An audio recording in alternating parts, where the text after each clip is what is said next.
Hey, what's up, guys? My name is David, and I'm going to tell you guys a little bit about the Octatrack and how I use it. So, if you're interested in music like I am, then you might find this informational or otherwise helpful if you're using the Octatrack or other type devices. I'm a big fan of Electron devices, as are many people. If you're trying to create music out of the box and you want, high quality, durable gear, then Electron really does fit the bill. Every piece of kit that I've gotten from them is super solid. As you can see, I'm using the Octatrack MK1, so it's bought it used. It's a little glitchy sometimes, mainly, but all 20-year-old equipment or whatever, 10 years old, is going to have its flaws and slight little quirks. So actually, the only thing that's really wrong with it right now are these potentiometers right here. And I think they fixed that on the newest edition. But anyway, it doesn't really interfere too much with. I think there's a fix for it, but I haven't really dug into it. But so I'm going to tell you guys about how I'm going to use parts, scenes, that is, to go ahead and make a variation on a theme. So this is what I like to do when I'm sitting around and just want to create something on the fly that is interesting.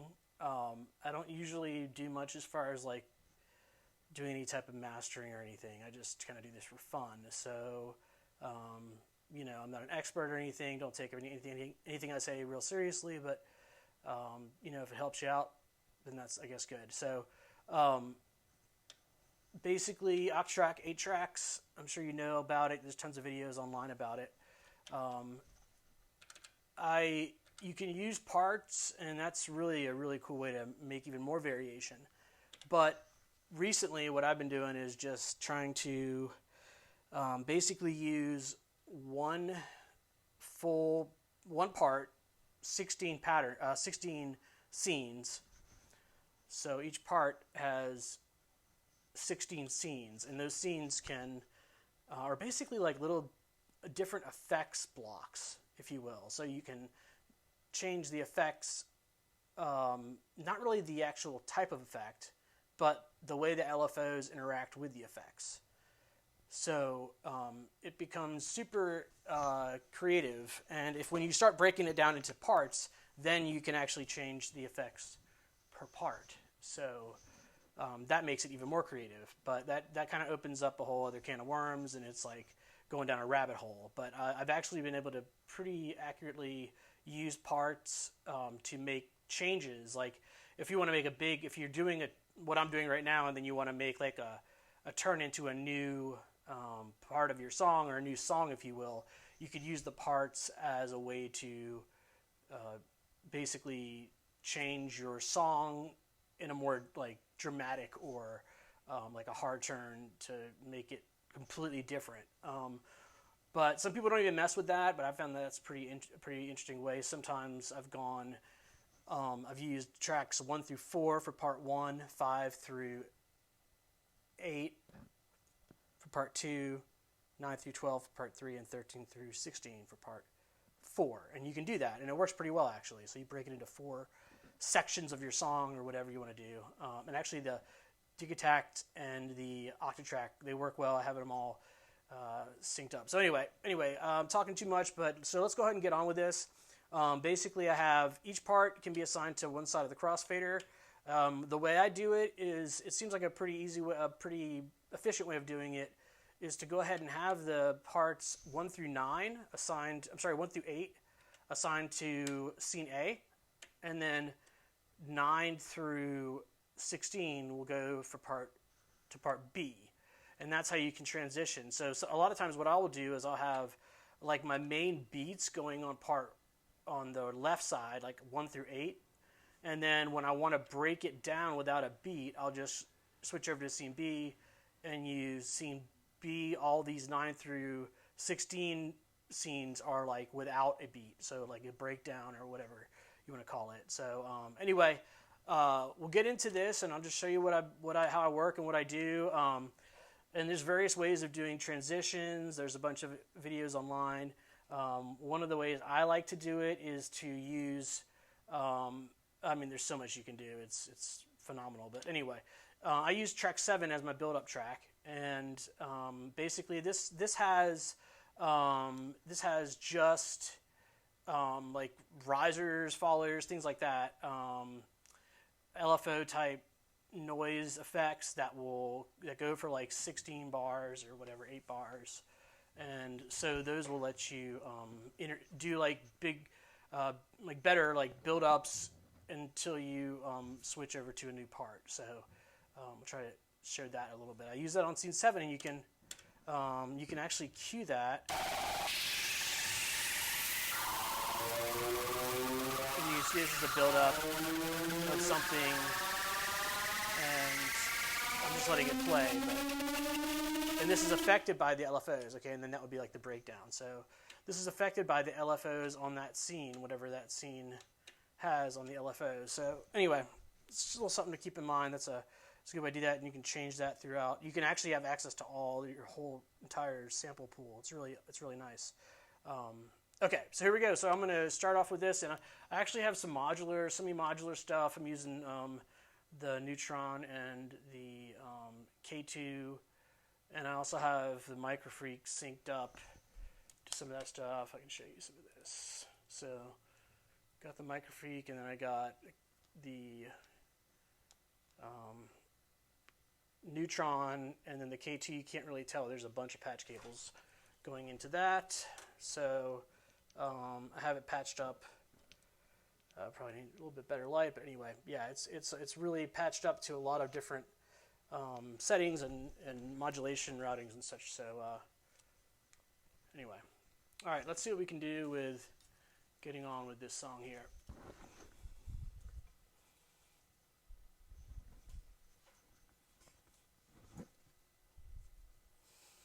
All right, so we're going to start this out. Hope you guys enjoy it. I'll try to, like I said, I'm going to be using parts 1 through 9 for scene A, and then I'll switch back and forth, and I'll use parts 9 through 16 for part B, for scene B. So you can kind of get an idea of how the scenes work.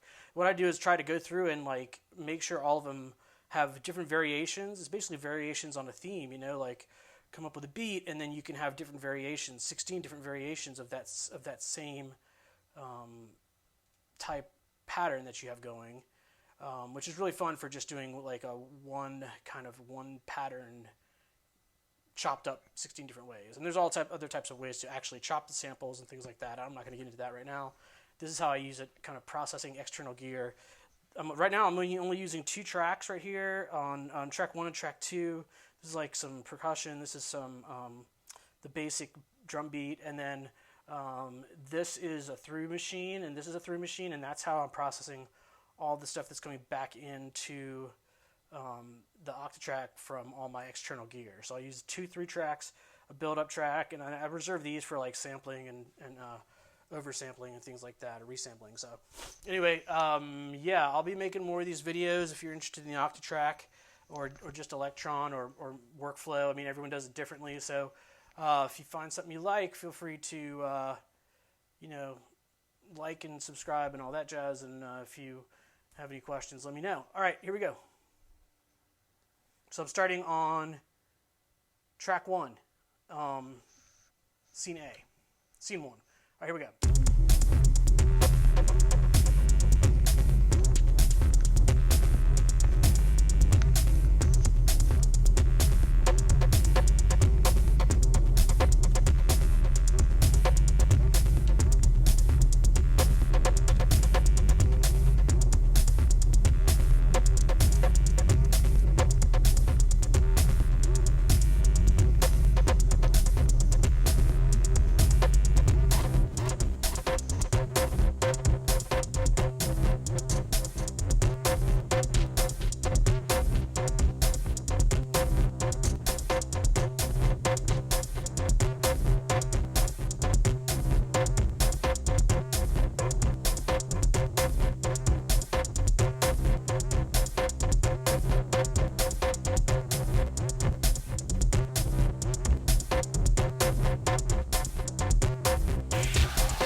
All right, sorry for the pop. All right, that's that. Hope you guys enjoyed that. That was just kind of a noisy mess of a song, to be on your local top 40 radio any day now. But that's how I use the Octatrack if I'm just trying to come up with ideas and be creative. And it's definitely for people who want to explore more creative options in terms of like musical performance and musical textures and tones. There's so much that you can do with it. I've done simple things like tech house stuff, and it's really fun to create like break beats and stuff like that. This one was more of a modular exploration, if you will, for bringing modular stuff pre-patched or whatever prior to actually setting up the jam. But yeah, hope you enjoyed it, and if you like it and want to see more stuff about the Octatrack or anything else, let me know. Peace.